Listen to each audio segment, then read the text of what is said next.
అదేవిధంగా ఆ రోజు మీ అందరికీ తెలుసు అమ్మఒడి, మనందరం కూడా చూస్తాం. ఆ రోజు భారతీరెడ్డి గారు వాడకి ప్రచారం చేస్తూ ఇద్దరి బిడ్డలకి 15,30,000 రూపాయలు ఇస్తానని ఆ రోజు భారతీరెడ్డి వాడకి ప్రచారం చేసింది.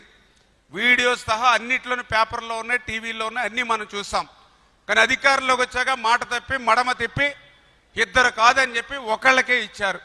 మనం ఒకళ్ళకి ఇవ్వడం కూడా 15,000 అని చెప్పి మళ్ళీ దాన్ని మీ అందరికీ తెలుసు 14,000 చేశారు. తర్వాత మళ్ళీ 13,000 చేశాడు. లాస్ట్కి వచ్చేటి కొంతమందికి 7,000 రూపాయలు అందినటువంటి పరిస్థితి. ఇంకా ఎంత అన్యాయం అని అంటే 5 సంవత్సరాల్లో మళ్ళీ మీ అందరికీ కూడా 1 సంవత్సరం ఎగ్గొట్టేసినటువంటి పరిస్థితి. అంటే 1 సంవత్సరం మళ్ళీ ఎగ్గొట్టేశారు.